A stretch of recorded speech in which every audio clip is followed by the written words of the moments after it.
Hello दोस्तों, कैसे हैं आप लोग। आशा करता हूं आप सब लोग अच्छे होंगे। ठीक है। मेरा नाम है अजय राठौर और मैं खुद नेट जेआरएफ क्वालिफाइड हूं। इसके अलावा मैं मध्य प्रदेश की जो एमपी सेट होती है वो भी क्वालिफाइड हूं। मैंने 2 बार मेंस लिख रखे हैं। ये इसलिए नहीं कि मैंने इतनी उपलब्धियां हासिल करी है, नहीं। ये बताने का कारण है कि भैया आप मेरे कंटेंट पर या मुझ पर ट्रस्ट कैसे कर सकते हैं ना। क्योंकि मैं खुद उस एग्ज़ाम को क्वालिफाइड हूँ, मैंने दे रखी है, बहुत बार दी है मैंने। तो मुझे पता है कि उसकी डिमांड क्या है और उसका कंटेंट क्या है। ओके। उस आधार पर मैं आपको पढ़ा रहा हूँ। ठीक। तो दोस्तों, कल हमने चर्चाएं की थी शुरुआती कि भैया कितनी महान बहस होती है उसके बारे में हमने चर्चा किया। उसके अलावा दोस्तों, जो मॉडल्स होते हैं अंतर्राष्ट्रीय राजनीति के, उन मॉडल्स पर हमने चर्चाएं की। एक मॉडल्स वो होता है जो बताता है कि भैया जो है अंतर्राष्ट्रीय संबंध जो है वो शक्ति और राज्य के इर्द गिर्द घूमते हैं। मतलब राज्य उसमें महत्वपूर्ण होता है, राज्य स्वतंत्र इकाई के रूप में होता है और शक्ति के लिए और अपनी अस्तित्व की चिंता के लिए जो राज्य हैं ऐसा व्यवहार करते हैं, ये बताता है। उसे हमने कहा था क्या, उसे हमने कहा था मॉडल। कौन सा वाला? बॉल मॉडल, है ना। और एक और हमने पढ़ा था, कौन सा वाला मॉडल? वो पढ़ा था कोबेब मॉडल। क्लियर है? बिलियर्ड्स बॉल मॉडल पढ़ा था। और इसके अलावा कौन सा पढ़ा था? कोबेब मॉडल पढ़ा। कोब वेब मॉडल जो है वो वर्तमान स्थितियों को ध्यान में रख करके उस पर चर्चाएं की जाती है, और खासकर वैश्वीकरण के युग के बाद। और बताता है वो कि सारे जो संबंध है या राज्यों का जो व्यवहार है वो आर्थिक गतिविधियों से संचालित होता है ना। आर्थिक गतिविधियों से क्या होता है? संचालित होता है। ये बताता है कोब वेब मॉडल। और इसके साथ ही बताता है कि जो एक राज्य है वो दूसरे राज्य से कनेक्ट है, अंतर्निर्भर है, मतलब सभी आपस में जुड़े हुए हैं। ये बताता है कोवे मॉडल। तो दो मॉडलों की चर्चा हमने कल की थी। इसके अलावा हम एक और महान राजनीतिक सिद्धांतकार हैं जिनका नाम है गोल्डस्टीन, है ना। राजनीतिक सिद्धांतकार है अंतर्राष्ट्रीय राजनीति में।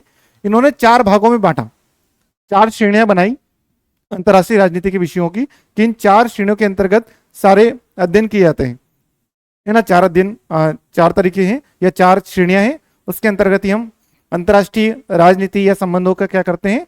अध्ययन करते हैं। वे कौन सी, हमें भी उस पर चर्चा कर लेते हैं।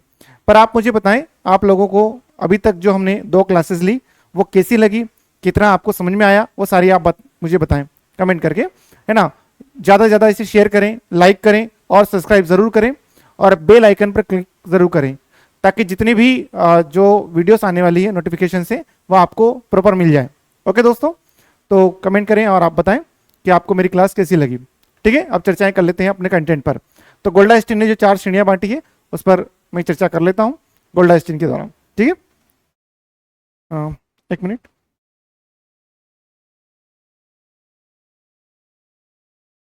तो गोल्डा स्टीन साहब ने कितनी श्रेणियां बताई दोस्तों? 4 श्रेणियां बताई। ठीक है, किसने? गोल्डा स्टीन ने। गोल्ड स्टीन ने, क्या नाम है इनका? Gold Stein. गोल्ड स्टीन साहब है भैया। और गोल्ड स्टीन ने अंतर्राष्ट्रीय राजनीति, अंतर्राष्ट्रीय राजनीति के अध्ययन की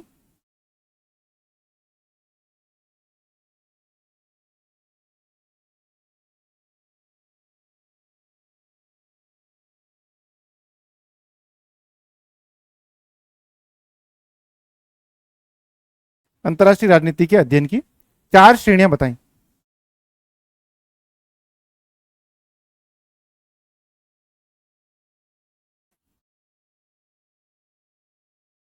अंतर्राष्ट्रीय राजनीति के अध्ययन के लिए क्या किया इन्होंने? 4 श्रेणियां बताई। कितनी श्रेणियां बताई? 4 श्रेणियां। एक मिनट, इसको थोड़ा इधर कर लेते। चलिए, 4 श्रेणियां या 4 भाग बताएं।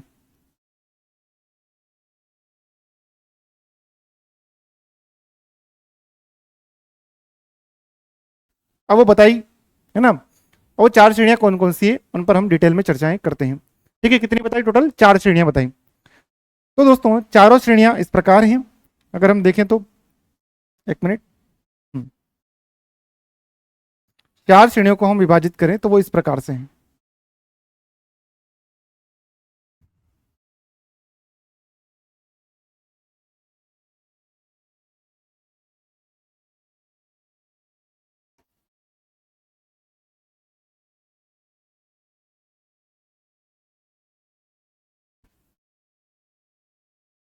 प्रथम श्रेणी, पहली श्रेणी, वो क्या कहती है?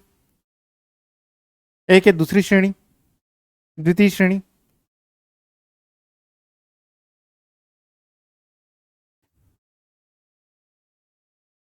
इसमें किस चीज का अध्ययन किया जाता है? चार श्रेणियों को बांटा इन्होंने। जब अंतर्राष्ट्रीय राजनीति का जब अध्ययन करते हैं तो इन चार श्रेणियों के अंतर्गत ही करते हैं, ऐसा इन्होंने बताया है ना। चार विषय बताए या चार श्रेणियां, अभी जो मैं बता रहा हूं। क्लियर है यहां तक बातें? ठीक है। तीसरी श्रेणी है, इसमें क्या है पढ़ेंगे अभी।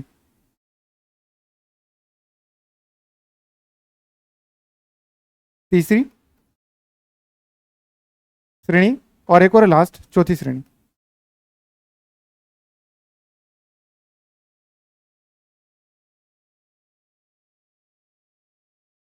चलिए चार श्रेणियां बांटी इन्होंने, चार श्रेणियों में इन्होंने अलग अलग बातें कही है ना, सभी को पढ़ेंगे हम।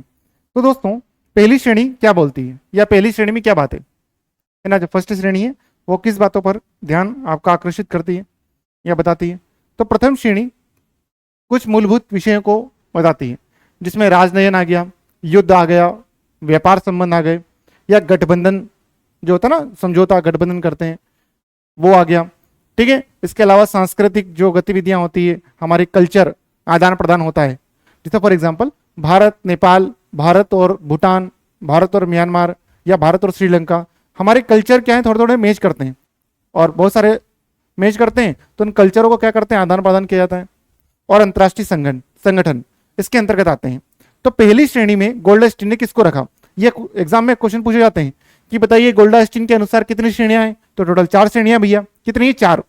कौन कौन सी है? तो पहली श्रेणी में क्या क्या है? तो पहली श्रेणी में एक है राजनयन, एक कौन सा भैया? पहला, पहली में कौन सा? एक राजनयन है, मतलब राजनयन।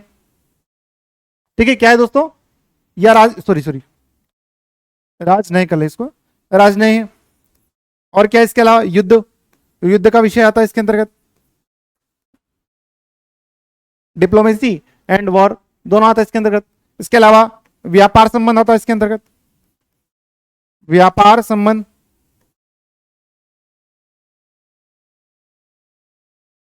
बिजनेस एक्टिविटी आती है इसके अंतर्गत। और क्या आता है इसके अंतर्गत भैया? तो गठबंधन आता, समझौते आते हैं इसके अंतर्गत, गठबंधन आता है इसके अंतर्गत। ठीक है। और इसके अलावा और क्या आता है प्रथम श्रेणी में? तो सांस्कृतिक आदान प्रदान आता है, जो हमारा कल्चर है उसका क्या करते हैं हम? गतिविधियों को आदान प्रदान, एक्सपोर्ट इंपोर्ट, सांस्कृतिक आदान प्रदान।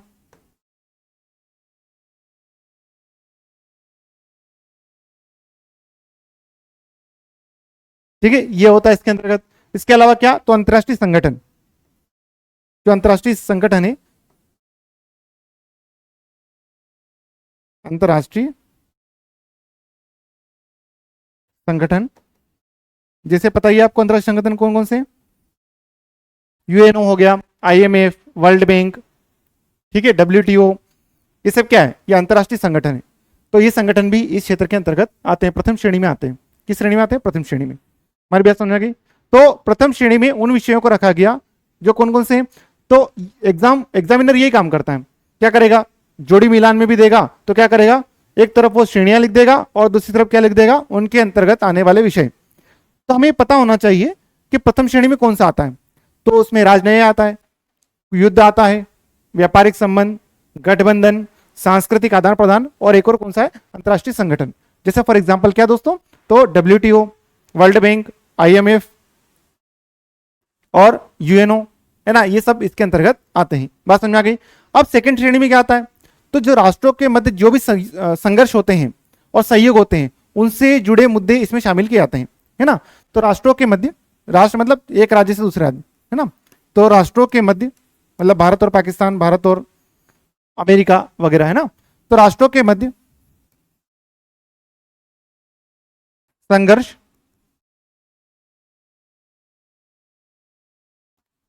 व सहयोग के मुद्दे इसमें शामिल किए जाते हैं, व सहयोग के मुद्दे इसमें शामिल किए जाते हैं।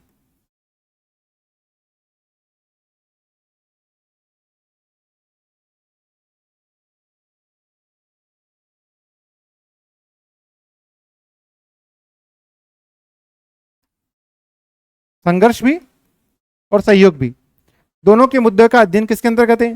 सेकंड श्रेणी, द्वितीय श्रेणी के अंतर्गत है। तीसरी श्रेणी में क्या आता है दोस्तों? तो अंतर्राष्ट्रीय सुरक्षा आती है और शांति के विषय। तीसरे में आता है अंतर्राष्ट्रीय, क्योंकि दो विश्व युद्ध हुए हमें पता है, जिससे कि पता है ना पूरे अंतर्राष्ट्रीय स्तर पर असुरक्षा उत्पन्न हो गई थी। तो तीसरी श्रेणी में इसी को रखा, अंतर्राष्ट्रीय सुरक्षा, है ना। अंतर्राष्ट्रीय क्या रखा इसमें? अंतर्राष्ट्रीय सुरक्षा रखा, जिसके अंतर्गत क्या चीजें डाल दी इन्होंने? शांति भी डाल दी, शांति स्थापना के प्रयास, उसके बारे में अध्ययन करना। इसके अलावा इसमें क्या डाल दिया? युद्ध, शांति और युद्ध साथ में, है ना। युद्ध इसमें भी है, लेकिन इसमें संघर्ष है मुख्य रूप से, लेकिन इसमें डायरेक्ट वॉर, है ना, आदि विषय इसके अंतर्गत आते हैं तृतीय श्रेणी में। ओके, और लास्ट वाली श्रेणी में कौन से आते हैं? तो इसमें आते हैं दोस्तों अंतरराष्ट्रीय राजनीतिक में जो राजनीतिक अर्थशास्त्र है या अर्थव्यवस्था है, उसके मुद्दे इसमें शामिल किए जाते हैं, है ना। इसमें क्या आ जाएगा? राजनीतिक अर्थशास्त्र। ये अंतरराष्ट्रीय विषय में कौन से आते हैं? इसमें राजनीतिक राजनीतिक अर्थशास्त्र के मुद्दे, अर्थशास्त्र के मामले या मुद्दे इसके अंतर्गत आते हैं। तो ये 4 श्रेणियां बनाई दोस्तों। कितनी श्रेणियां? 4 श्रेणियां।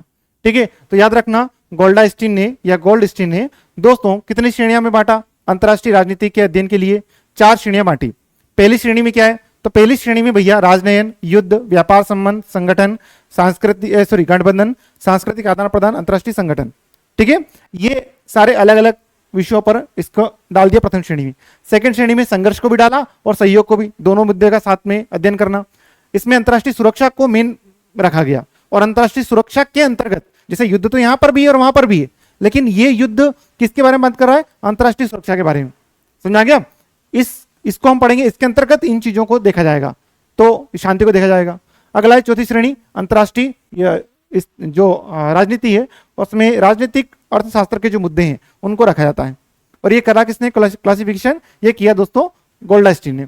यहां तक बात समझ में आ गई? तो ये था कल तक का। आज हमारा जो है मेन, मैंने कहा था हम एक एक करके पूरा डिटेल में अंतरराष्ट्रीय राजनीति के जो उपागम है, अध्ययन के सिद्धांत या उपागम या अप्रोच क्या क्या है पढ़ने की, वहां से बहुत सारे क्वेश्चन आते हैं, धड़ल्ले से क्वेश्चन आते हैं, बहुत बार पूछे गए।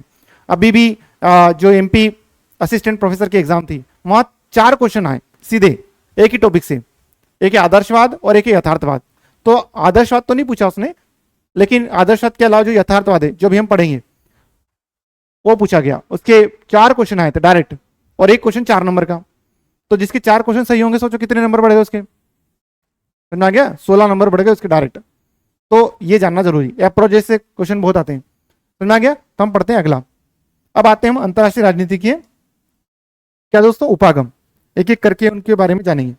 हमने बहस को देख लिया, और मैंने वहां कहा था कि इनको डिटेल में हम पढ़ेंगे, तब आ गया उसको पढ़ने का समय।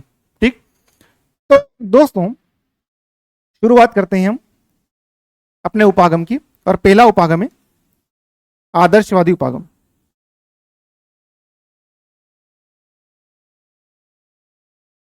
क्या है इसका नाम? उपागम का मतलब होता है approach. Approach, approach English word है, और अप्रोच से आपको समझ में आ जाएगा कि अप्रोच का मतलब क्या होता है ना। उपागम बोलते हैं इसको, ठीक है, हिंदी में। तो जो अप्रोच होती है जब हम पढ़ते हैं, तो आदर्शवाद जो सिद्धांत है वो क्या कहता है, इसका मतलब ये हुआ ये अप्रोच किस दिशा की तरफ हमें ध्यान आकर्षित करती है ना। ये अप्रोच हमें क्या बताती है? क्लियर है? तो आदर्शवादी अप्रोच क्या रहेगी, बताएं मुझे। आदर्शवाद, आइडियलिस्ट,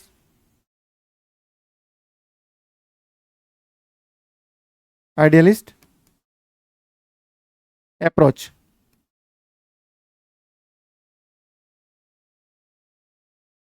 है ना। आइडियलिस्ट अप्रोच कहते हैं इसको, आदर्शवादी उपागम कहा जाता है। अब जब मैंने कहा कि आदर्शवादी जो उपागम है दोस्तों, कौन सा आदर्शवादी? एक मिनट,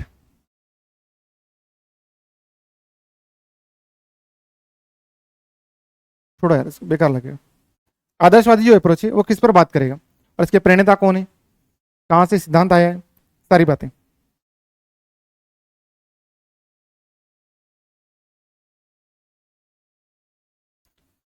ठीक है, तो जब हम आदर्शवादी अप्रोच की बात करते हैं तो इसमें दो व्यक्ति आते हैं। एक तो आता है इसका प्रणेता, जिसने इसको प्रणेता शुरुआत की, इस उपागम के प्रणेता कहा जाता है, जिसने इसकी स्थापना की। ठीक है, और एक और आता है जिसने इसको पुनर्जीवित किया, बाद में आए, जिसने इसको क्या किया, पुनर्जीवित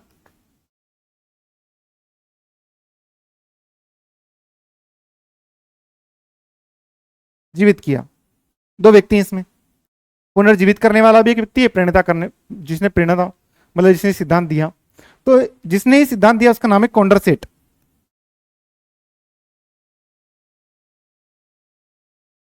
क्या नाम है, कॉन्डरसेट। ये नाम पूछ सकते हैं, और अधिकतर स्टूडेंट ऐसे नाम याद नहीं करते, लेकिन आप करें, है ना, आप जरूर करें। क्यों, क्योंकि वो तो पूछेगा कि बताइए आदर्शवादी उपागम के जनक कौन है या प्रणेता कौन है, और उनके बहुत सारी बातें और लिख देगा, और बहुत सारे ऑप्शन दे देगा वहां पर, ए और बी सही, बी और सी सही, डी और ए सही, है ना, ऐसा कुछ भी दे देगा। या ऐसे पूछ लेगा भैया कॉन्डरसेट के अनुसार आदर्शवादी उपागम क्या है, तो इसके अंदर की अभी बात पढ़ेंगे तो आपको समझ में आ ही जाएगा क्या है। ठीक है, तो कॉन्डरसेट ने पहली बार इसकी बात कही, और ये कब कही उन्होंने, 1795 में पहली बार। और पुनर्जीवित किसने किया, तो पुनर्जीवित करने वाले महान व्यक्ति हैं जिनका नाम है अमेरिका के राष्ट्रपति वुड्रो विल्सन। प्रथम विश्व युद्ध के समय ये राष्ट्रपति थे, वुड्रो विल्सन नाम है इनका। ठीक है, वुड्रो विल्सन ने दिया। और कब दिया ये पुनर्जीवित कब किया, तो ये क्या 1919-20 में, जब फर्स्ट वर्ल्ड वॉर खत्म हुआ उसके तुरंत बाद, है ना। उसके पहले भी इनके जो मन में था वो यही था, शांति वगैरह, बात करेंगे इसमें क्या है। ठीक है, अब पहले बात करते हैं कॉन्डरसेट ने अपनी बात क्या कही। जो कॉन्डरसेट है उन्होंने अपनी बात क्या कही, तो कॉन्डरसेट साहब दो तीन बातें कहते हैं अपने सिद्धांत के अंतर्गत। मुख्य रूप से दो बातें हैं। ठीक है, एक तो ये कहते हैं, ये ऐसी कल्पना करते हैं, ऐसी विश्व व्यवस्था की कल्पना करते हैं जहां पर न तो युद्ध होते हैं न ही असमानता होती है। ऐसे समाज की कल्पना करी, है ना, ऐसे वैश्विक समाज की या विश्व व्यवस्था की कल्पना करी समाज में कि जहां पर न तो युद्ध होते हैं न ही असमानता होती है, चारों ओर शांति होती है, ऐसे विश्व की कल्पना कर रहे हैं। ठीक है, तो कॉन्डरसेट ने पहली बात तो ये काम करी। और दूसरी बात, वो उस विश्व व्यवस्था में क्या क्या होगा, तो तर्क होगी, विज्ञानवाद होगा, मतलब विज्ञान पर सारे काम संचालित होंगे, लोग विज्ञान साइंस की तरफ बढ़ेंगे, और साइंस से ही वो अपने जीवन के विकास और समृद्धि की ओर बढ़ते रहेंगे। मतलब विज्ञान करेगा, तर्क करेगा, जिसमें मतलब ना अशांति होगी, ना समानता होगी, ना विषमता होगी, ना भेद होगा किसी प्रकार का, काले गोरे का भेद नहीं। एक गाना बना हुआ है संगीत, ये काले गोरे का भेद नहीं, हर दिल से हमारा नाता है, तो वो आदर्शवादी उपागम है। हर दिल से नाता मतलब क्या, आदर्शवादी उपागम, भाईचारा, समझ आ गया। तो ये आदर्शवादी उपागम जो है दोस्तों, ये इसी पर बात करता है, इसी पर बात करता है कि ऐसी विश्व व्यवस्था जहां पर क्या ना होगा, ना तो युद्ध होंगे न ही असमानता होगी, और सभी के समाज का कल्याण होगा। समझ आ गया। और इस कल्याण, वो कल्याण कैसे होगा, जब उसमें तर्क होगा, उसमें शिक्षा होगी, उसमें विज्ञान होगा, है ना, विज्ञान का उपयोग किया जाएगा। और उपयोग किस लिए करेंगे, मानव के कल्याण के लिए। किसके लिए, मानवता और मानव के कल्याण के लिए किया जाएगा। तो वो विश्व कैसा होगा, बहुत ही शानदार होगा। ऐसी बात किसने कही, वो कही कॉन्डरसेट ने। किसने कही दोस्तों, कॉन्डरसेट साहब ने कही। ठीक है, तो कॉन्डरसेट साहब की बातें हम लिख लेते हैं कि क्या क्या बातें कही इन्होंने। दो तीन मुख्य बातें कही, तो दो बातें खास हैं, उसको हम पढ़ते हैं पहले।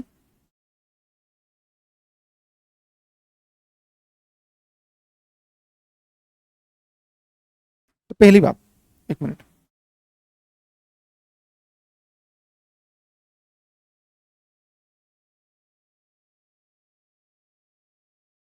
पहली बात क्या करें, समाज में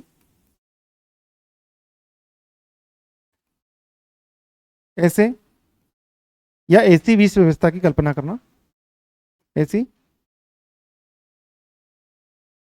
विश्व व्यवस्था की कल्पना की इन्होंने ना, कल्पना की कैसी, ऐसी विश्व व्यवस्था की कल्पना की जहां क्या होगा, जहां ना तो युद्ध होंगे, जहां युद्ध व असमानता, असमानता या विषमता कह सकते हैं आप, असमानता अनइक्वालिटी, जहां युद्ध व असमानता अनुपस्थित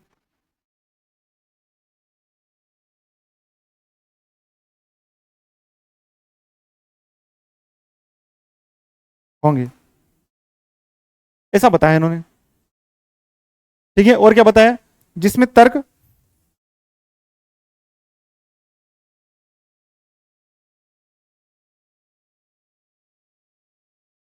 जिसमें तर्क, शिक्षा व विज्ञान का प्रयोग या विज्ञान का उपयोग, विज्ञान का उपयोग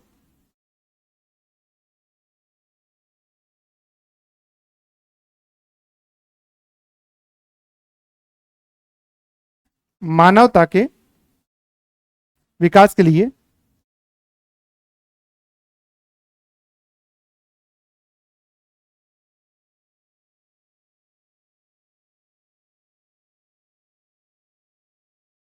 मानवता के विकास के लिए होगा।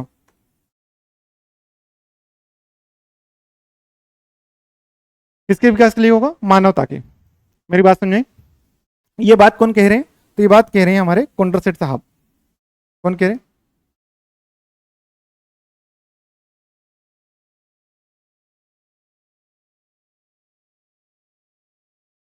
कौन कह रहे हैं, कोंड्रासेट साहब कह रहे हैं। तो हमने भी कोंड्रासेट साहब को पढ़ा। यहां तक बात समझ में आई मेरे दोस्तों, बताइए इतनी बात क्लियर हुई है ना। तो कमेंट करके आप बताएं बार में, है ना, बाद में बताएं भले, पर कमेंट जरूर करें कि भैया हाँ ये बात हमको आपको आपकी समझ में आई। ठीक है, ये कमेंट जरूर करें आप। क्लियर है, बढ़े आगे फिर। तो ये था कोंड्रासेट। लेकिन आदर्शवादी उपागम एक स्वतंत्र विषय के रूप में कब उभरा, एक बात तो ये भी है कि जो आदर्शवादी उपागम है एक स्वतंत्र विषय के रूप में कब उभरा, है ना, ये बात भी करना जरूरी। तो ये जो है दोस्तों,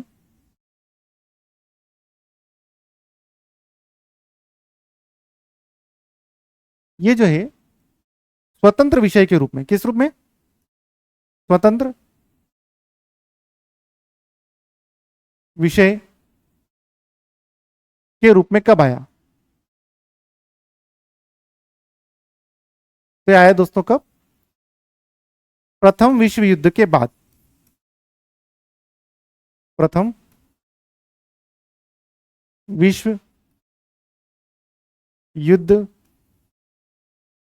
के बाद, फर्स्ट वर्ल्ड वॉर के बाद आया एक स्वतंत्र विषय के रूप में। नया फर्स्ट वर्ल्ड वॉर हुआ था, उसके बाद ही ये एक स्वतंत्र विषय के रूप में उभरा। लेकिन जब ये स्वतंत्र विषय के रूप में आया तो इसमें किसका अध्ययन किया गया, है ना, मतलब किस पर बल दिया गया। तो इसमें जो युद्ध हो रहे हैं, जैसे कि विश्व में लड़ाइयां हो रही हैं, फर्स्ट वर्ल्ड वॉर हुआ, है ना, और भी अनेक देशों में अपने ही लोग आपस में लड़ रहे हैं, जाति नरसंहार हो रहा है, तो वो क्यों हो रहा है, उसके कारण, उसके कारणों की खोज करना शुरुआती विषय था इसका, आदर्शवाद का, कि भैया जो युद्ध हो रहे हैं, जो संघर्ष हो रहे हैं, उनका कारण क्या है।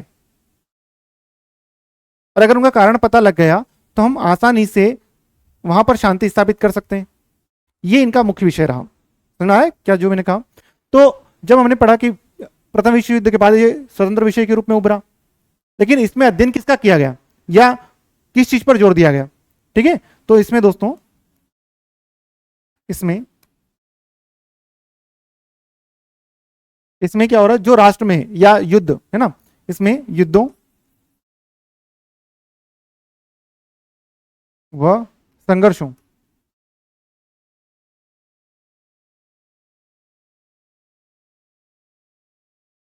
के कारण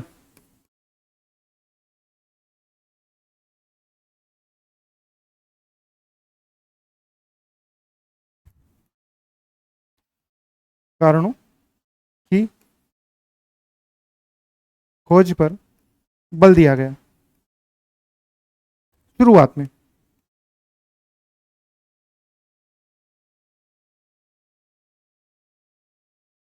ये हुआ दोस्तों। अब बाद में पता लगा कि भैया जो आदर्शवादी उपागम है, इसमें ये तो पता लग गया हमें, युद्ध और संघर्षों के कारणों की खोज की गई। कारण क्या निकला? युद्ध व संघर्ष का मुख्य कारण क्या निकला? तो ये निकला दोस्तों, जो राज्य है ना, जो राज्य है, मान लो जैसे भारत है, तो भारत में जो भी शासक है या कोई दल है, कोई जो राजनीति को संचालित करता है, शासन को संचालित करता है, उसकी प्रवृत्ति तानाशाही है। मतलब कि वो दूसरे के क्षेत्रों पर भी कब्जा करना चाहता है, लोगों के अधिकारों में भी हस्तक्षेप करना चाहता है, उनकी जिंदगी में हस्तक्षेप करना चाहता है, उनको अपने अनुसार रूल करना चाहता है। जैसे कि उत्तर कोरिया का है ना, वो क्या नाम उसका, किम जोंग उन, वो क्या करता है, वो अपनी मनमर्जी चला रहा है ना। रशिया ने भी क्या किया, रशिया ने अपनी शक्ति प्रदर्शित करने के लिए और दूसरे पर अपने अनुसार चलाने के लिए कि मेरी मर्जी के अनुसार चल, तो यूक्रेन पर क्या कर दिया, हमला कर दिया। तो ये प्रवृत्ति क्या कहलाती है दोस्तों? तानाशाही प्रवृत्ति कहलाती है। तो मुख्य कारण क्या निकला युद्धों का या संघर्षों का? तो वो निकला दोस्तों राज्यों की तानाशाही प्रवृत्ति। क्या निकला? राज्यों की तानाशाही प्रवृत्ति, राज्यों की तानाशाही प्रवृत्ति निकली, प्रवृत्ति। और ये जो उपागम है कौन सा वाला, आदर्शवादी, ये चाहता है कि ये जो तानाशाही प्रवृत्ति है इसमें परिवर्तन हो। ये उपागम यही बात बोल रहा है, ये तानाशाही प्रवृत्ति है ना, ये तानाशाही प्रवृत्ति, इसमें परिवर्तन आना चाहिए। अगर इसमें परिवर्तन आ गया तानाशाही प्रवृत्ति में, तो युद्ध अपने आप समाप्त हो जाएंगे, संघर्ष अपने आप समाप्त हो जाएंगे और शांति स्थापित हो जाएगी। समझ में आ गया? मेरी बात आप लोगों तक पहुंच पा रही है दोस्तों? बताएं, है ना, कमेंट करके बताएं बाद में। तो ये दोस्तों हमने पढ़ा कि आदर्शवादी उपागम ये होता है। अब इसके विचार क्या क्या है, ये क्या चाहता है ना, इसके विचार क्या है? तो इसके विचारों पर आते हैं। तो एक तो हमने ये देखा, आगे इसके विचार, किसके विचार? तो आदर्शवादी सिद्धांत के विचार या इसकी विशेषता या इसमें क्या बात नहीं थी, वो सारी बातें। ठीक है, तो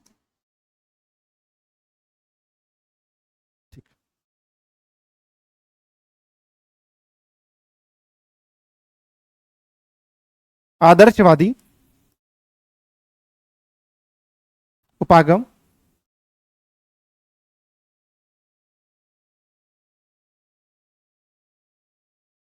के विचार, मतलब इसमें कौन से विचार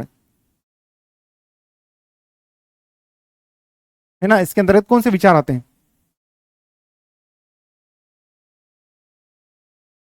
कि किन विचारों पर जोर देता है, किन बातों पर इसका मुख्य बल है, वो बातें जानेंगे हम। कि आदर्शवादी उपागम के भैया इस बात पर बल ज्यादा दिए जाते हैं, है ना, ये बात है। तो जब हम इसको देखते हैं, एक मिनट, पहला है, पहला ये बात करता है, ये एक तो आशावादी है। आशावादी समझते हो?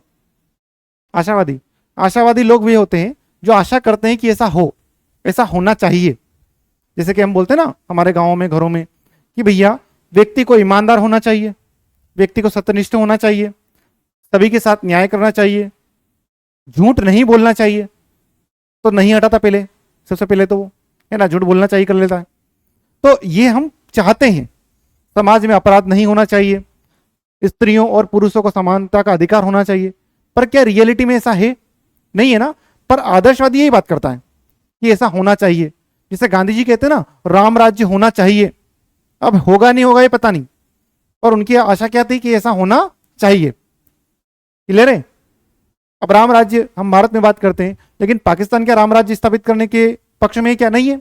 चाइना भी नहीं है। समझ आ गया? तो ये तो बिल्कुल उलट है, वो अपनी शक्ति प्रदर्शित करते हैं, विज्ञान का प्रयोग वो साम्राज्यवादी नीतियों को बढ़ावा देने के लिए करते हैं। आतंकवादी क्या करते हैं? वो मानवता को समाप्त करने के लिए कार्य करें लगातार। नक्सलवादी क्या करते हैं? वो सरकारों के विरुद्ध खड़े हुए हैं, हिंसा करते हैं। तो क्या वास्तव में ऐसा हो सकता है? तो ये कल्पनावादी है, ये ज्यादा ही आशावादी है। रियल में समाज कैसा है और बातें, विचार कैसे होने चाहिए, दोनों अलग अलग बातें हैं। ठीक है। जैसे फॉर एग्जाम्पल मान लो मैं ही हूं, तो मैं बात तो बड़ी बड़ी कर रहा हूं कि भैया महिलाओं को समानता मिलना चाहिए, महिलाओं को अधिकार मिलना चाहिए, महिलाओं के साथ अच्छा होना चाहिए। पर सच्चाई क्या है? ये तो होना चाहिए, ये तो मैं बोल रहा हूं, पर सच्चाई क्या है दोस्तों? सच्चाई इससे उलट है। होना चाहिए और होना दोनों अलग अलग बातें हैं। हो सकता है मेरे घर में ही मैं जो हमारी महिलाएं माता हैं या मेरी वाइफ है ना, तो उसके साथ मैं कैसा व्यवहार करता हूं, दोनों अलग अलग बातें हैं ना। अगर मैं वहां पर भी वही व्यवहार करता हूं जो मैं चाहता हूं, तो वो एक बात हो गई, समझ गया? तो विचार अलग होते हैं और व्यवहार में वो चीजें अलग होती हैं। तो ये जो है ये आशावादी कल्पनावादी कि ऐसा होगा या ऐसा समाज है, पर रियल में ऐसा होता नहीं है। समझ में आ गया? तो यह एक आशावादी सिद्धांत है।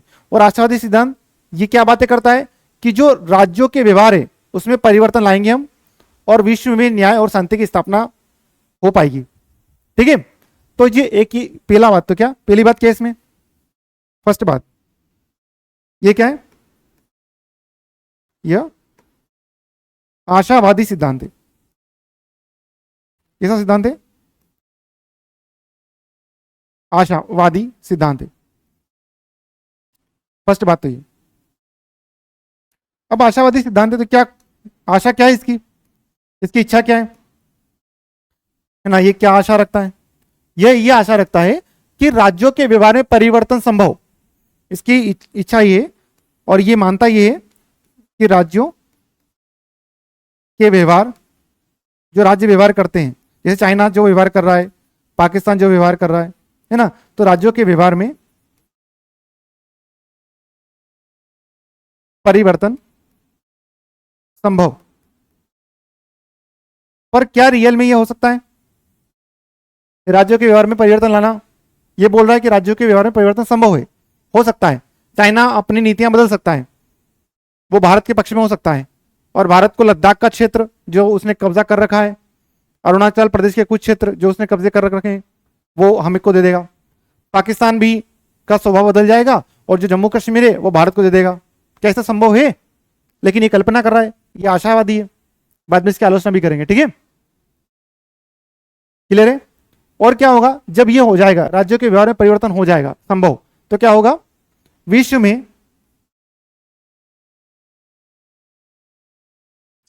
में शांति एवं न्याय की स्थापना क्या हो जाएगी? संभव हो जाएगी।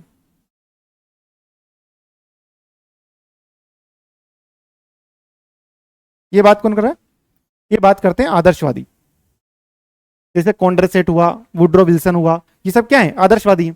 अच्छा, एक क्वेश्चन ये भी बन सकता है, निम्नलिखित में से बताइए कि कौन आदर्शवादी उपागम के समर्थक हैं?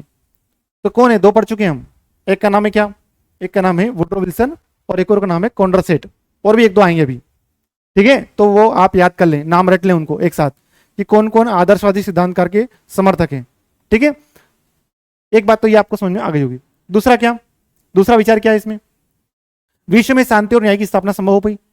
और विश्व में शांति और न्याय की स्थापना संभव कैसे? तो उसके लिए एक हमें विश्व सरकार का निर्माण करना होगा। क्या करना होगा उसके लिए? विश्व सरकार, मतलब जो पूरी दुनिया पर शासन संचालित करे। पूरी दुनिया पर, मतलब अपने देश में ना रहे, पूरी दुनिया पर शासन संचालित करे। जैसे प्रधानमंत्री जी और उनके जो मंत्री परिषद है, मंत्रिमंडल है या संसद है, पूरे देश पर शासन कर रही है अभी, जिसकी सरकार है वो शासन कर रही है अभी। ठीक है, उसी प्रकार से पूरे दुनिया में ऐसी सरकार हो जो पूरी दुनिया के राज्यों को, लोगों को उन पर शासन करे, संचालित करे।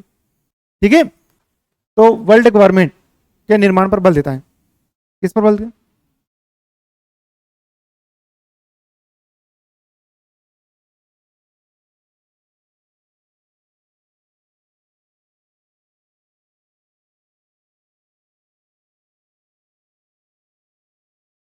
ये सिद्धांत है कौन सा वाला? आशावादी।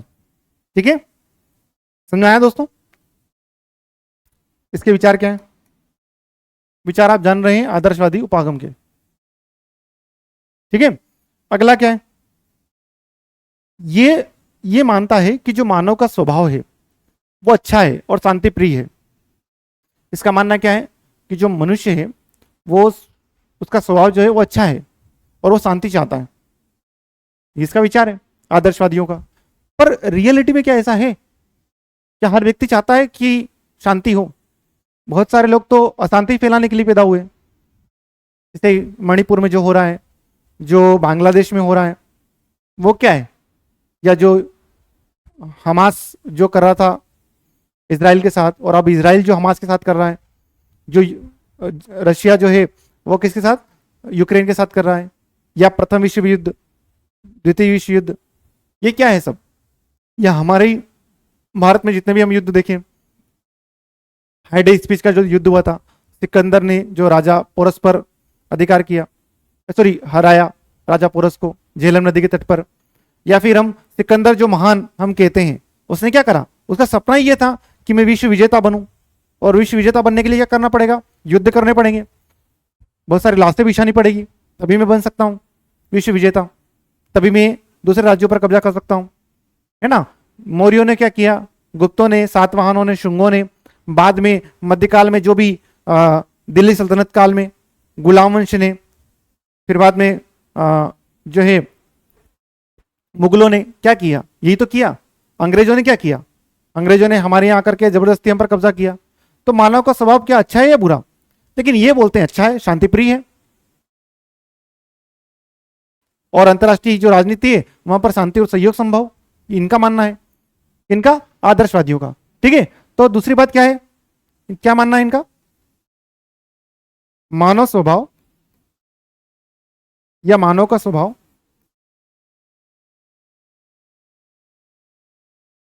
कैसा है? कैसा मानव का स्वभाव? अच्छा व शांति प्रिय।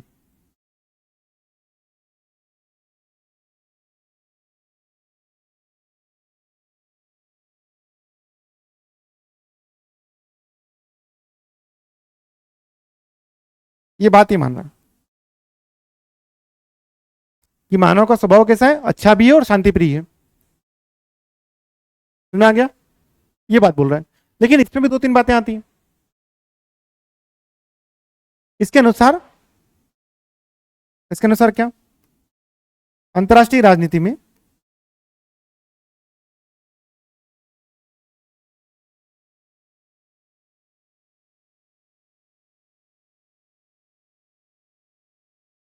अंतर्राष्ट्रीय राजनीति में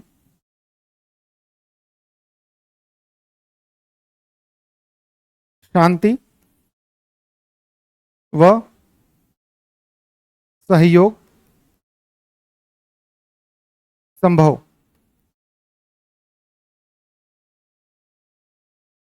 ये बात बोल रहा है ना। ये बोलता है रियल में तो मानव क्या है? अच्छा और प्रिय है, शांति प्रिय है। लेकिन मानव विकृत कब होता है? ना, मानव का स्वभाव अच्छा और बुरा है, परंतु ये कह रहा है कि मानव जो है, मानव विकृत मतलब उसकी मानसिकता का विकृत होती है, वो अन्याय करने लगता है, वो किसी का हत्या कर देता है, हिंसा फैलाता है। क्यों करता है वो? क्योंकि उसको जो है दो चीजें मिलती है ना। मानव विकृति कब होती है? मतलब उसके मन मस्तिष्क में हिंसा, अन्याय ये करना कब प्रेरित होता है वो? तो एक तो विकृत वातावरण, विकृत वातावरण, उसको जो उसके आसपास का जो माहौल है वो कैसा है? विकृत वातावरण।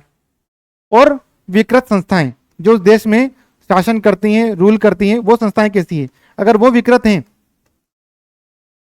वो गलत हैं, वो हिंसा फैलाती हैं, वे विभाजन करती हैं, तो ऑब्वियसली मानव का स्वभाव भी वैसा बन जाएगा। कहते हैं ना कि जैसे के साथ रहोगे वैसा बन जाओगे, जिस माहौल में रहोगे वैसा बन जाओगे, है ना, ये कहा जाता है।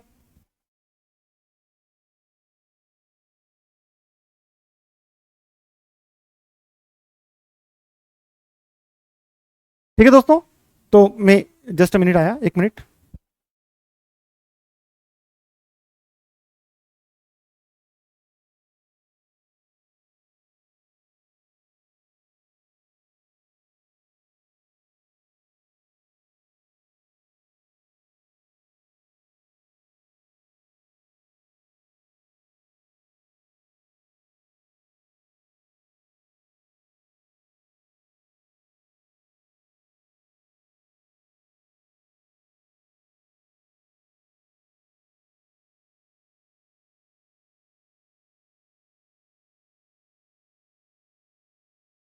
ठीक है दोस्तों, तो मैंने ये जो बात कही कि आदर्शवादी जो उपागम है वो बात करता है कि मानव का स्वभाव अच्छा और शांतिप्रिय है। लेकिन विकृत कब होता है, खराब कब होता है मानव का स्वभाव? जब उसको वातावरण ऐसा मिले, जब उसको संस्थाएं ऐसी मिले, आसपास का माहौल जैसा मिले, उसके दोस्त, उसके रिश्तेदार, उसके समाज के लोग, उसका गांव, उसकी शिक्षा संस्थान, है ना, वो जो चीजें रोज देखता है, जैसे कि मीडिया ने अभी बहुत ज्यादा मानव का मस्तिष्क पर प्रभाव डाला है ना, मीडिया ने, सोशल मीडिया ने, व्हाट्सएप, फेसबुक, यूट्यूब और भी बहुत सारे संस्थान हैं जिस पर व्यक्ति क्या करता है कि ऐसी चीजें देखता है जो देखना नहीं चाहिए। जैसे फॉर एग्जाम्पल एक मूवी आई थी, मुझे याद नहीं आई थी, रणवीर कपूर की थी, जिसमें वो हिंसा हिंसा करता रहता है बस। एनिमल है ना, एनिमल नाम था शायद, वो जानवर जैसी हरकत करता है और जानवर ही है वो, और लोग उसको देखकर प्रेरित होते हैं। तो उनका जो जो दिमाग में उनके पैदा हुआ वो क्या, विकृत प्रवृत्ति। रियल में हो सकता है वो अच्छा था, पर बाद में क्या बन गया, वो विकृत बन गया। वो जिस क्षेत्र में रहता है वहां पर हिंसा हिंसा की बातें होती है, हिंसा होती है। तो विकृत वातावरण और विकृत संस्थाएं ये क्या करती हैं, मानव के स्वभाव को खराब कर देती हैं। और जब मानव का स्वभाव खराब होगा ओबियसली, तो क्या होगा दोस्तों, वो होगा युद्ध में तब्दील। काय में तब्दील हो सकता है, युद्ध में। और युद्ध क्या है, ये सबसे बड़ी विकृति है, यह अंतरराष्ट्रीय राजनीति की सबसे बड़ी विकृति, यह अंतरराष्ट्रीय राजनीति या संबंधों की, राजनीति की सबसे बड़ी विकृति है, सबसे बड़ी।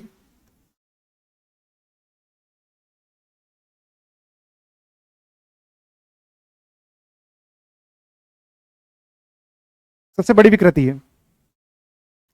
तो एग्जाम में पूछ सकते हैं भैया कि आदर्शवादी उपागम के अनुसार, आदर्शवादी उपागम के अनुसार अंतरराष्ट्रीय राजनीति में या अंतरराष्ट्रीय राजनीति की सबसे बड़ी विकृति क्या है? तो क्या है सबसे बड़ी विकृति? वही युद्ध दोस्तों। ये क्वेश्चन है, आईएमपी यहां से पूछ सकते हैं, ऐसा क्वेश्चन पूछते हैं। तो जो हमें आसान लग रहा है वहीं से प्रश्न आ जाते हैं। ठीक है, आसान भी है, बहुत आसान है, पर इन चीजों पर हम ध्यान नहीं देते, है ना। तो ये युद्ध सबसे बड़ी विकृति है अंतरराष्ट्रीय राजनीति की। आगे बात सुनिए दोस्तों, अब बढ़ते हैं आगे। अगला, और क्या कहा आदर्शवादी उपागमों ने, या उसमें कौन से विचार हो रहे हैं? तो इन्होंने कहा संघर्ष का उन्मूलन संभव। ठीक है, क्या कहा इन्होंने? संघर्ष का उन्मूलन संभव, लेकिन कैसे?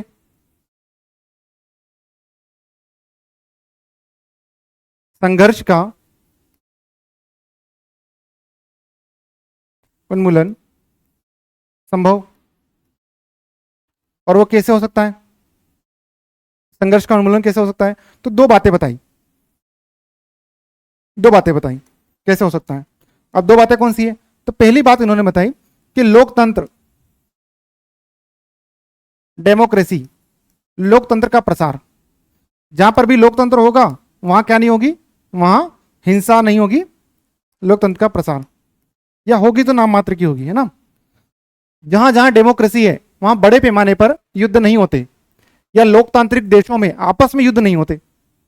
युद्ध कहां पर अधिकतर होते हैं? जहां पर तानाशाही है, राजतंत्र है, एकल दल है, मतलब एक पार्टी सिस्टम है, वन पार्टी सिस्टम है, जैसे रशिया में, चाइना में। रियल में डेमोक्रेसी नहीं, जैसे रियल में डेमोक्रेसी कहां नहीं है, पाकिस्तान में नहीं है, बांग्लादेश में नहीं है, होना चाहिए, नहीं है। म्यांमार में सैनिक रूल है, सैनिक शासन है। तो वहां पर जो होते संघर्ष ज्यादा होते हैं। लेकिन संघर्ष कहां पर नहीं होते या कम होते हैं? तो जहां पर लोकतंत्र ज्यादा होता है। और दूसरी क्या, कि जो अंतरराष्ट्रीय कानून है, अंतरराष्ट्रीय विधि, अगर उनका प्रसार किया जाए और अंतरराष्ट्रीय विधि को प्रत्येक राज्य माने, अंतरराष्ट्रीय कानून को, जैसे कि यूएनओ ने जो अपने कानून बनाए, डब्ल्यूटीओ ने, वर्ल्ड बैंक ने, आईएमएफ ने, यूनेस्को ने, अंतरराष्ट्रीय न्यायालय ने, अंतरराष्ट्रीय आपराधिक संस्थाओं ने, ये जितनी भी बड़ी बड़ी संस्थाएं हैं, है ना, या एक ऐसी अंतरराष्ट्रीय विधि बना दी जाए जो पूरे सारे विश्व जितने भी देश हैं वो सब उसको माने, तो भी संघर्षों का क्या हो सकता है, अंत हो सकता है। ये मानना है अंतरराष्ट्रीय उपागम का, है ना, मेरा नहीं, अंतरराष्ट्रीय जो आदर्शवादी उपागम है उसका मानना है। क्लियर है? क्लियर है? तो दो तीन बातें आप समझ गए होंगे, बताइए मुझे इतनी बात आपको समझ में आई? कमेंट करिए फटाफट, बताइए इतनी बात समझ में आई आपको?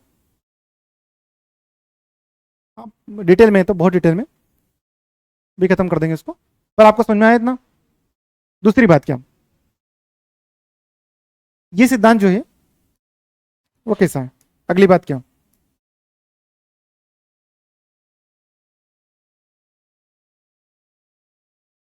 अगली बात है दोस्तों, चौथी बात,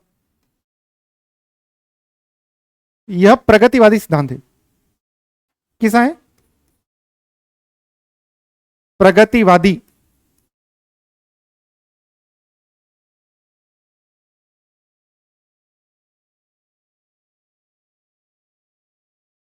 सिद्धांत है, प्रगतिवादी। और प्रगतिवादी जो लोग होते हैं वो किसके बारे में ज्यादा बातें करते हैं, है ना? किसके बारे में ज्यादा बातें करते हैं प्रगतिवादी लोग? ये बात करते हैं भैया कि जो शांति, न्याय, समृद्धि, मानवता या मानव विकास आदि पर बात करते हैं, ठीक है? ये यह शांति, न्याय, शांति, न्याय और जैसे युद्धों का उन्मूलन या समृद्धि,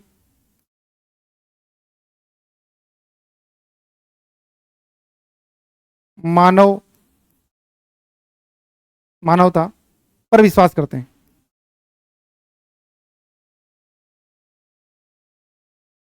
किस पर विश्वास करते हैं? मानवता पर।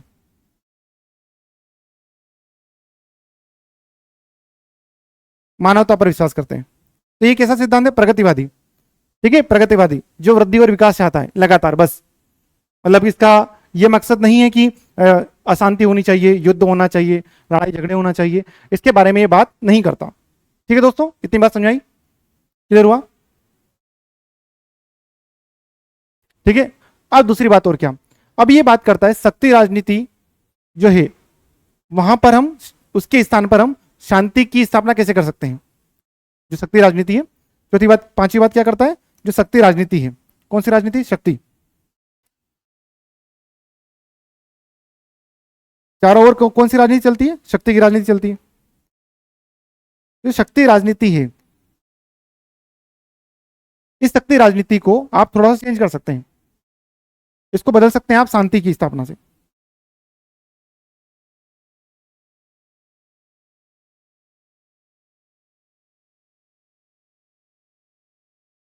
शक्ति की राजनीति से आप किस ओर जा सकते हैं? आप शांति की ओर जा सकते हैं। और शांति की ओर जाने के लिए इन्होंने 3 तरीके बताए। कितने तरीके? 3। एक मिनट, पहले इसको थोड़ा सा ऊपर पहुंचा दें।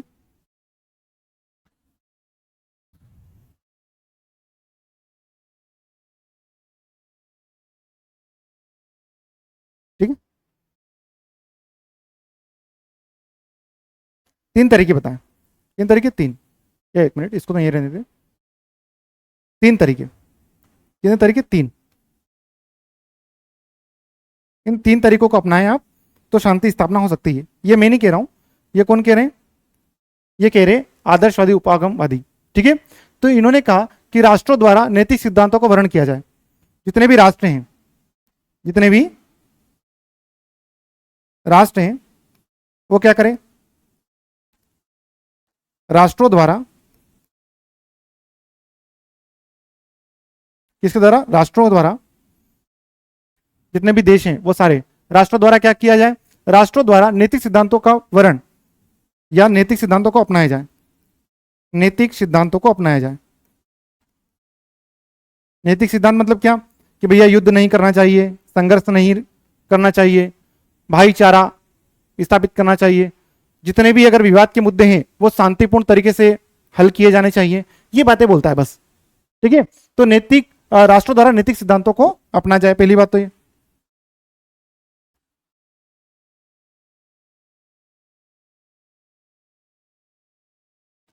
एक दो एग्जांपल भी लिख सकते हैं हम, जैसे अहिंसा,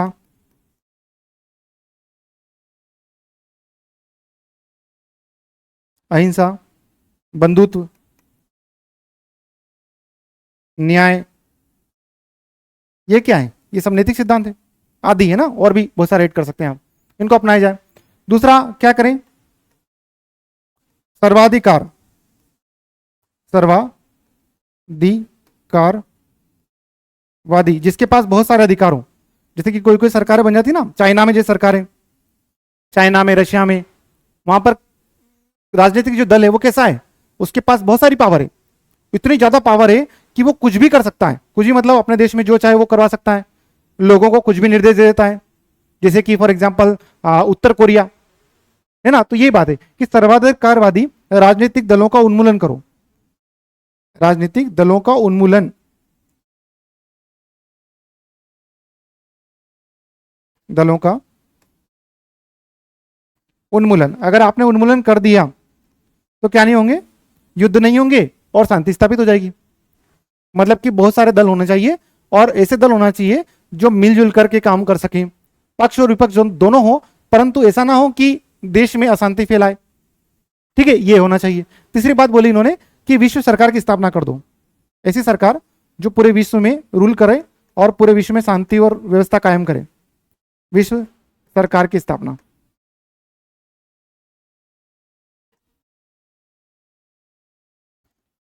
अब प्रश्न क्या है भैया, प्रश्न ये है, अगर फैक्ट पूछेगा तो ये पूछेगा आदर्शवादी उपागम के में अंतरराष्ट्रीय राजनीति में शांति स्थापना के कितने तरीके हैं, 1 2 3 4 ऐसे दे देगा वो। तो कितने, 3 तरीके। निम्नलिखित में से कौन सा तरीका आदर्शवादी उपागम के अनुसार शांति स्थापना का तरीका नहीं है, ऐसे पूछेगा वो। 3 ऑप्शन तो ये दे देगा, चौथा कोई और डाल देगा। ठीक है, तो आप इसको कर पाए ऐसे, तो आपको पूरा याद होना चाहिए। क्लियर है दोस्तों। इसमें कोटेशन भी ऐड कर लेते हैं गांधी जी का, जो गांधी जी ने कहा। गांधी जी बहुत महान व्यक्ति हैं और ऐसा व्यक्ति शायद ही जन्म ले, बहुत ही शानदार व्यक्ति।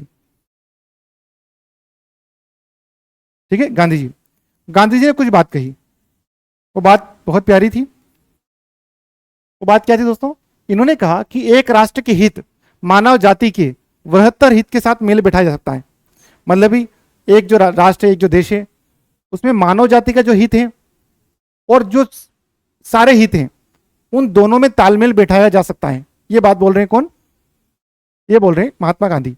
ठीक है, तो ये कोटेशन पूछ सकते हैं किसने कहा, एक राष्ट्र, क्या बोला इन्होंने, एक राष्ट्र के हित, मतलब एक देश का जो हित है, एक राष्ट्र के हित, जो एक देश के हित है, एक राष्ट्र के जो हित है, मानव जाति के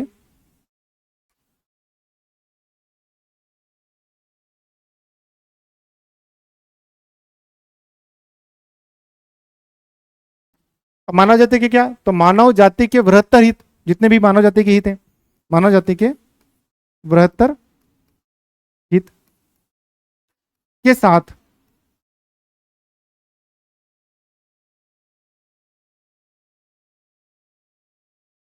दोनों के साथ, है ना। तो राष्ट्र के हित और मानव जाति के जो हित हैं वो दोनों के साथ क्या कर सकते हैं, मेल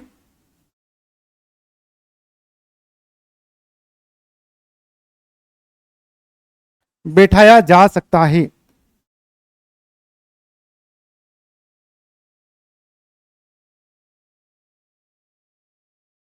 ठीक है, ये गांधी जी ने स्टेटमेंट दिया, तो आप ये पढ़ें।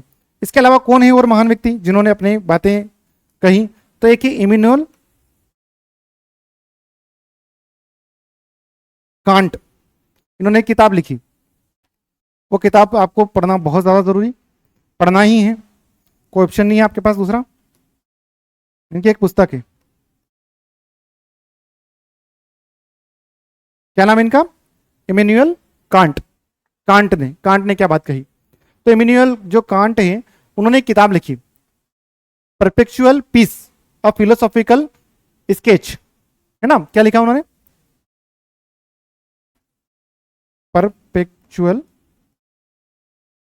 पीस।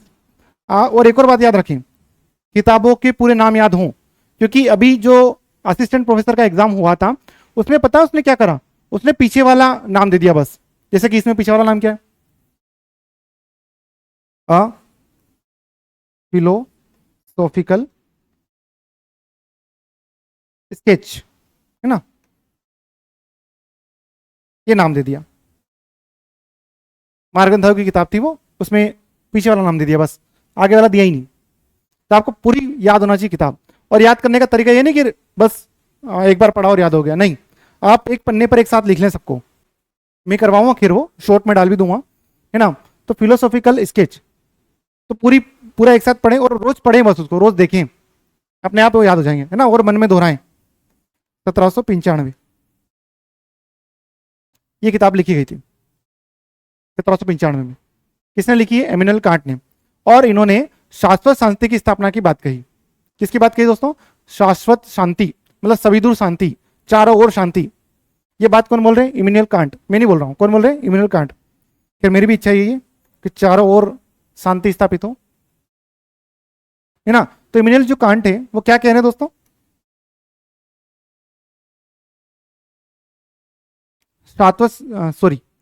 शाश्वत शांति की स्थापना।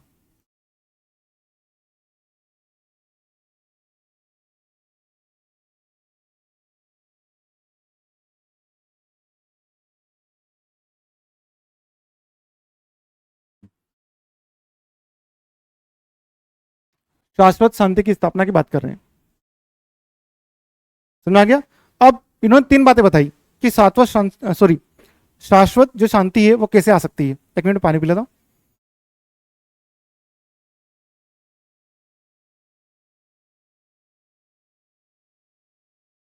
हाँ सॉरी, तीन बातें कही इन्होंने, शाश्वत शांति स्थापना की तीन बातें कही कि ये तीन बातें आप फॉलो करेंगे तो पूरी दुनिया में क्या हो सकती है? शांति स्थापना हो सकती है। ये बात मैं नहीं कह रहा हूं, इमैनुअल कांट कह रहे हैं, ठीक है। अब पहली बात कही कही फर्स्ट, पहली बात इन्होंने क्या कही? इन्होंने कहा कि प्रत्येक राज्य का जो संविधान होना चाहिए कैसा होना चाहिए? गणतांत्रिक। प्रत्येक राज्य का संविधान क्या होना चाहिए? जो कॉन्स्टिट्यूशन है, हर देश में जो संविधान है, प्रत्येक राज्य का जो संविधान है वो कैसा हो?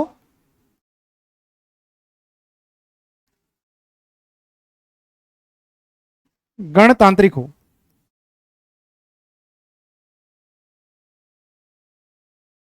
कैसा हो दोस्तों? गणतांत्रिक हो। और गणतांत्रिक के अलावा एक और बात क्या हो? कि जो भी आप निर्णय लेते हो, निर्णय लेने में किसकी सहभागिता हो? निर्णय लेने में नागरिकों की सहभागिता हो, मतलब नागरिक भी शामिल हो। कोई भी आप निर्णय लेते हो, निर्णय लेने में नागरिकों की सहभागिता,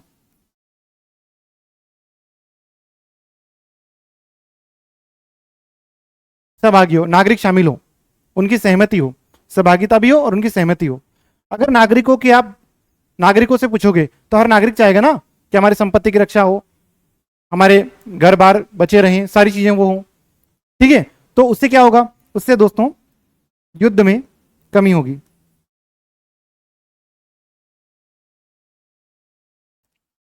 क्योंकि कोई भी नागरिक नहीं चाहता कि युद्ध हो, और जो नागरिक चाहते हैं युद्ध हो वे क्या होते हैं? हिंसावादी होते हैं, ठीक है। तो ये बात होनी चाहिए किसके अनुसार? तो ये बोल रहे हैं भैया इमैनुअल कांट। दूसरी बात ये क्या कह रहे हैं? कि प्रशांत महासंघ की स्थापना हो। आगे पढ़ेंगे ये क्या है प्रशांत महासंघ, आगे आएगा, है ना, पूरा डिटेल में पढ़ेंगे इसको।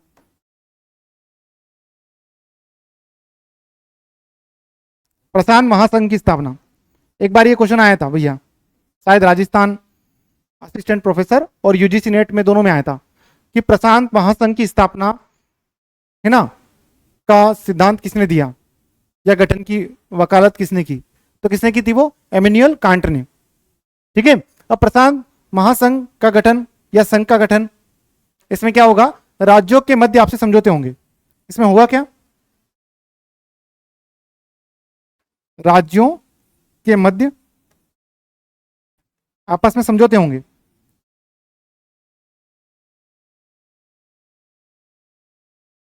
आपसी समझौते होंगे, और समझौते इस प्रकार होंगे कि युद्ध ना हो, हिंसा ना हो, संघर्ष ना हो।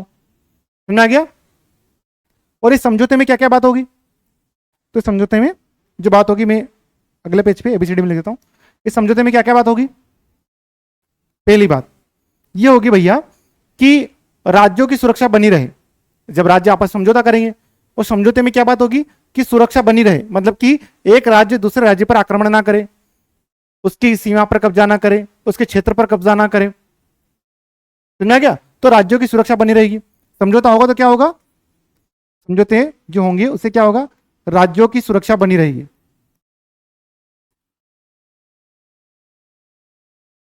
राज्यों की सुरक्षा बनी रहेगी, यह फायदा होगा एक तो। ठीक है, दूसरी बात क्या होगी, बी, राज्यों की सुरक्षा बनी रहेगी और क्या होगा, युद्ध का अंत होगा। किसका अंत होगा, युद्धों का, युद्धों का अंत, युद्धों का अंत। समझौता हो जाएगा तो क्या होगा, युद्धों का अंत होगा। और सी बात कौन सी बोली उन्होंने, सी बात, सी बात इन्होंने कही भैया, शाश्वत शांति बनी रहेगी। क्या बोले तीसरी बात, शाश्वत शांति बनी रहेगी।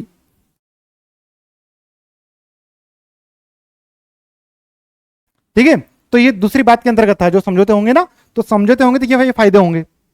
अब तीसरी बात क्या थी उसमें, थर्ड बात, दो बात पढ़ी ना हमने, तीन बातें पढ़ना है, दो बातें पढ़ ली। प्रत्येक राज्य का संविधान होगा और कैसा होगा, गणतांत्रिक होगा, और निर्णय लेने में कौन सहभागी होंगे, नागरिक। दूसरी बात, प्रशांत महासंघ की स्थापना होगी। बहुत आईएमपी है, बहुत ज्यादा आईएमपी, बहुत बार पूछा गया एग्जाम में। ठीक है, और अगली बात क्या, तीसरा क्या हमारा, तीसरा इसमें दोस्तों सार्वभौमिक आतिथ्य सरकार पर आधारित होगा। ठीक है, या फिर यूं कह सकते हैं कि सर्वदेशी अधिकार जो होंगे, सभी देशों के जो अधिकार होंगे वो कैसे होंगे, सार्वभौमिक आतिथ्य सत्कार पर। मतलब कि एक सरकार दूसरी सरकार का सम्मान करेगा, एक राज्य दूसरी सरकार का सम्मान करेगा, उसकी बातों को ध्यान में रखेगा, उसके जो है क्षेत्रों का ध्यान रखेगा, शांति और सुरक्षा की बातें करेगा, है ना, प्रत्येक राज्य उन सभी चीजों का ध्यान रखेगा। तो जो सर्वदेशी अधिकार हैं, सभी देशों के जो अधिकार हैं, वो सार्वभौमिक आतिथ्य सरकार पर आधारित होंगे। ठीक है, तो तीसरा क्या है, तीसरी और लास्ट बात है इसमें इमैनुअल कांट में, कि भैया क्या है कि सर्वदेशी क्या होगा, सर्वदेशी अधिकार,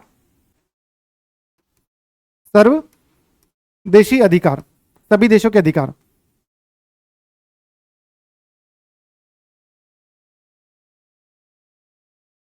क्या होगा, सार्वभौमिक, यूनिवर्सल,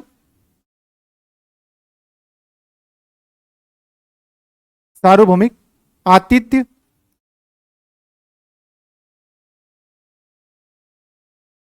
सरकार, जो आतिथ्य सरकार होगी पर आधारित होंगे। ठीक है,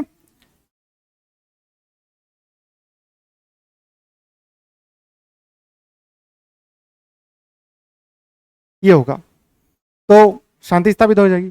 इसके बहुत सारे एग्जाम्पल भी हैं, बहुत सारे एग्जाम्पल है ना। तो ये जो कांट ने बोली ना, इसके एग्जाम्पल भी बहुत सारे, तो उदाहरण आप देख सकते हैं। उदाहरण,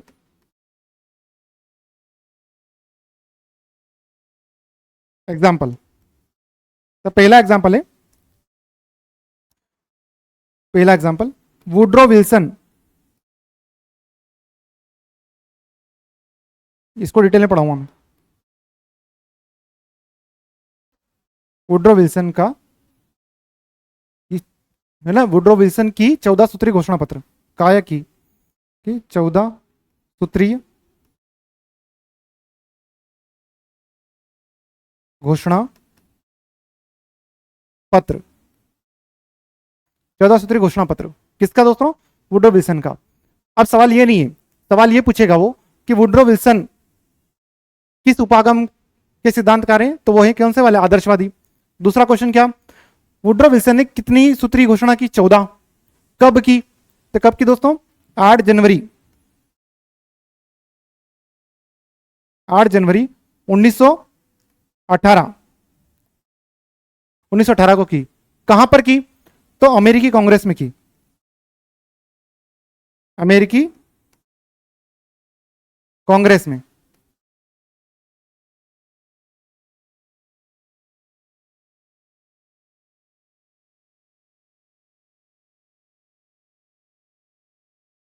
अमेरिकी कांग्रेस में की, है ना, कहां पर की, अमेरिकी कांग्रेस में।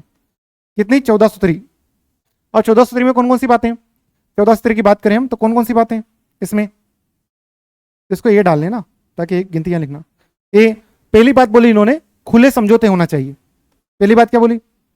कलर चेंज कर लेते, खुले समझौते हों। क्या समझौते हों? खुले, मतलब राज्य आपस में खुले समझौते करें। प्रत्येक राज्य को पता होना चाहिए इन समझौते के बारे में।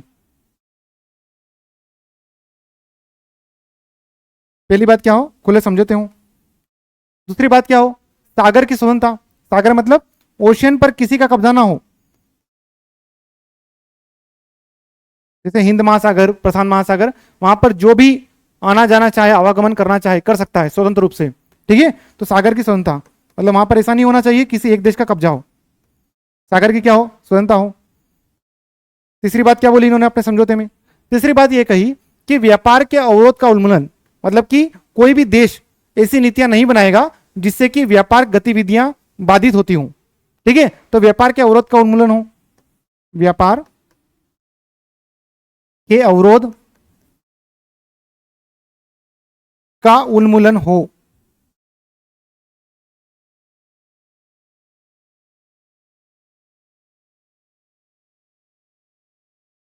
व्यापार के अवरोध का क्या होना चाहिए? उन्मूलन होना चाहिए। ठीक है, ये बात हो। तीसरी बात बोली 14 पढ़ना हमको, टोटल कितने पढ़ना है? 14, है ना।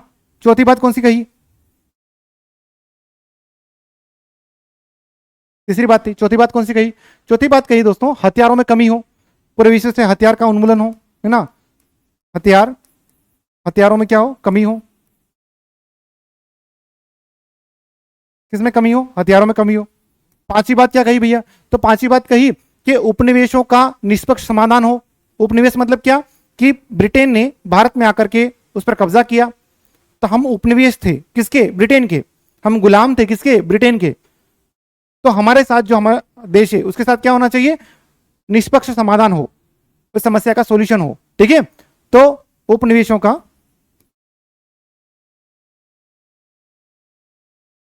उपनिवेशों का निष्पक्ष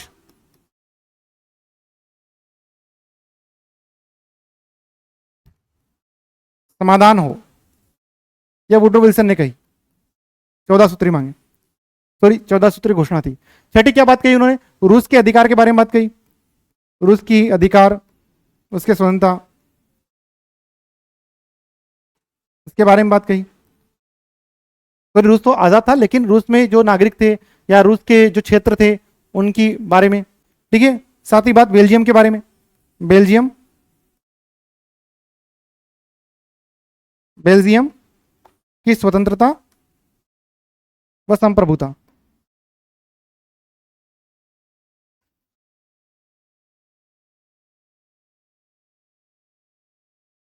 इसके बारे में कि बेल्जियम एक स्वतंत्र राष्ट्र बने, इसकी संप्रभुता कायम रहे, इस प्रकार से, है ना। और क्या बोला?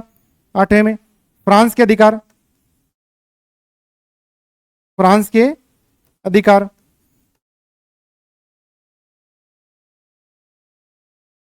फ्रांस के अधिकारों की चर्चा की।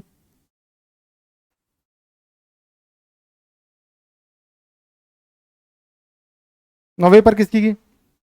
9th नंबर पर फ्रांस के अधिकार मतलब उसके कुछ क्षेत्र थे, वो क्षेत्र दूसरे देशों ने कब्जा कर लिए थे, तो वो किसके पक्ष में देना? तो वो देना फ्रांस के पक्ष में।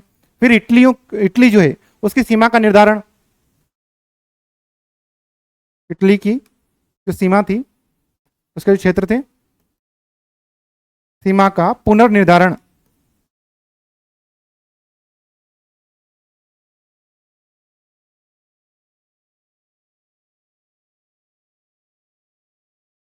क्या होना चाहिए? पुनर्निर्धारण हो, ये बात कही। फिर क्या? ऑस्ट्रिया और हंगरी के लोगों के अधिकारों के बारे में बात कही। ऑस्ट्रिया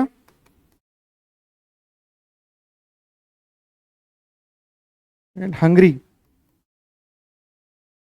के लोगों के अधिकार की बात कही।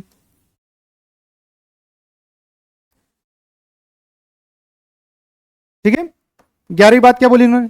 4 बात और बची है। ठीक है, 11वीं बात बोली भैया कि जो तुर्क साम्राज्य है के लोगों के अधिकारों का सम्मान हो, है ना। तुर्क साम्राज्य के तुर्क, क्योंकि टर्की टूट चुका था पूरी तरह से प्रथम विश्व युद्ध में। तुर्क के लोगों के अधिकारों का क्या हो, सम्मान हो।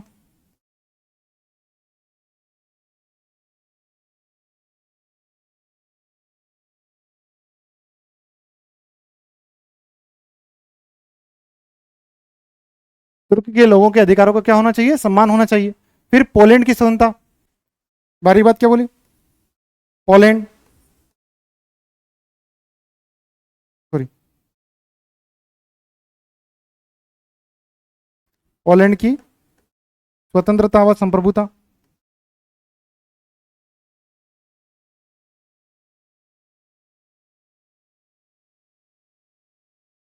इसकी बात कही। 13वीं बातें कौन सी थी, 13 नंबर की। 13 नंबर की भैया, जो बाल्कन राज्य हैं, बाल्कन जो देश है, मतलब बाल्टिक सागर है, उसके पास के जितने भी देश हैं बाल्कन राज्य, उसकी स्वतंत्रता है ना, बाल्कन राज्यों की स्वतंत्रता कौन कौन से बता दूं अभी। बाल्कन राज्यों की स्वतंत्रता। अब बाल्कन राज्य कौन से हैं? देखिए, सर्बिया नाम कभी सुना हो, सर्बिया, एक सर्बिया है, ठीक है। एक है मॉन्टेनेग्रो, एक है रोमानिया, मॉन्टे नेग्रो, एक रोमानिया। इनकी स्वतंत्रता की बात, ठीक है। और लास्ट बात क्या बोली उन्होंने, 14वीं बात, उन्होंने बोली भैया राष्ट्र संघ की स्थापना, जो सबसे खास है, राष्ट्र संघ की स्थापना, ठीक है, ये बात कही। क्लियर हो पाई मेरी बातें, तो आप कमेंट करके बाद में जरूर बताएं, अगर मेरी बातें आपको क्लियर हो गई तो मुझे बाद में कमेंट करके जरूर बताएं, अभी नहीं बता सकते तो बाद में बताएं, ठीक है। अब इसके बारे में थोड़ा सा जान लेते हैं। सही, राष्ट्र संघ की स्थापना, तो इसकी स्थापना कब, कौन सी संधि से हुई थी, तो वो संधि थी वर्साया संधि, वर्साया संधि, ठीक है। और वर्साया संधि कब हुई थी दोस्तों, तो ये वर्साया संधि हुई थी कब, 28 जून को, 28 जून 1919 को हुई थी, ठीक है। और लागू कब हुई, मतलब कि स्थापना कब हो गई, लागू हुई तो स्थापना हो गई, तो स्थापना हो गई दोस्तों कब, 10 जनवरी 1920, लागू मतलब प्रभाव हुआ ना।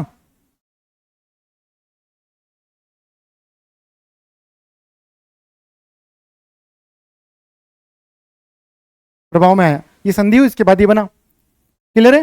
और इसका मुख्यालय कहां था पता है, संयुक्त राष्ट्र संघ का मुख्यालय शुरुआत में वहां पर, मतलब राष्ट्रसंघ का, सॉरी, राष्ट्रसंघ का मुख्यालय कहां था, इसका मुख्यालय था जेनेवा। और जेनेवा कहां पर है, जेनेवा है स्विट्जरलैंड में, जेनेवा कहां पर है, जेनेवा है स्विट्जरलैंड में। तो ये इतनी डिटेल में आपको दे रहा हूं दोस्तों, तो आप भी मेरा ध्यान रखें, है ना। दूसरा एग्जाम्पल पढ़ लेते हैं, बाकी फिर बाद में करेंगे। दो एग्जाम्पल और देख लेते हैं। सेकंड एग्जाम्पल, दूसरा, अब सेकंड एग्जाम्पल जो है दोस्तों, उसको कहते हैं केलांग ब्रिया पेक्ट, केलांग ब्रिया पेक्ट।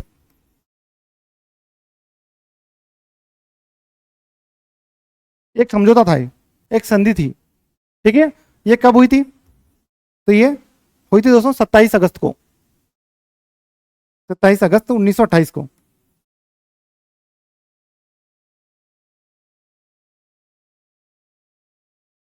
लागू कब हुई, ये लागू हुई 1929 में। क्या था इसमें, क्या खास बात थी इसके अंदर, तो जितने भी विवाद होते हैं राज्यों के मध्य, है ना, राज्यों के मध्य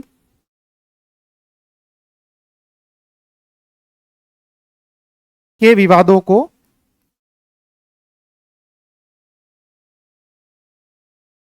शांति पूर्ण तरीके से हल करना। शुरू में 15 राष्ट्रों ने इस पर हस्ताक्षर किए थे शुरुआत में, फिर बाद में बहुत सारे देश इसमें जुड़ गए, है ना। और भी आपको देखेंगे आदर्शवाद के कुछ एग्जाम्पल। नेहरू का पंचशील समझौता, नेहरू का पंचशील समझौता,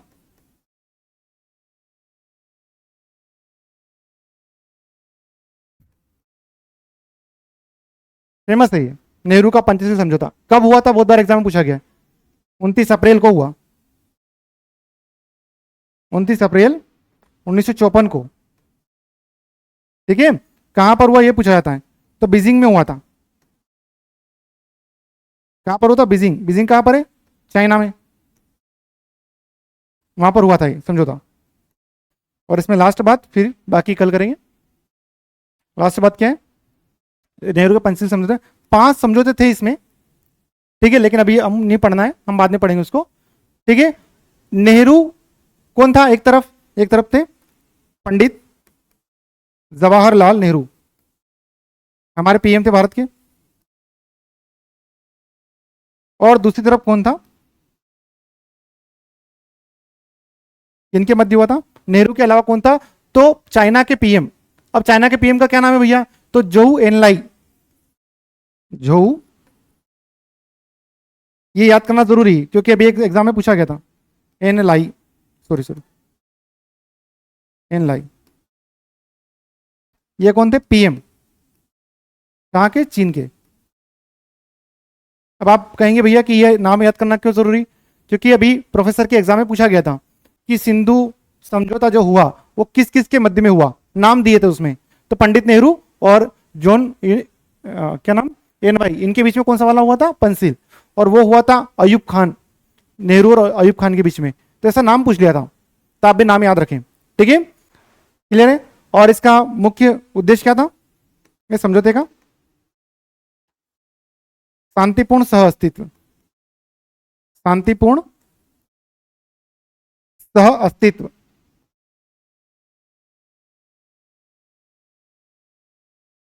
ठीक है। ऐसे डिटेल में ही हम पढ़ेंगे सारी चीजें। पंचशील समझौते, 5 समझौते पढ़ना है कि क्या क्या बातें हैं, पर वो आगे आएंगी, वहां पर देखेंगे हम, ठीक है। तो आज के लिए इतना काफी है, कल हमारी मुलाकात फिर होगी, तब तक के लिए धन्यवाद। ईश्वर आप सभी लोगों को सफल बनाए, आप स्वस्थ रहें, मस्त रहें और जीवन में बेहतर तरीके से तैयारी करते रहें। धन्यवाद दोस्तों।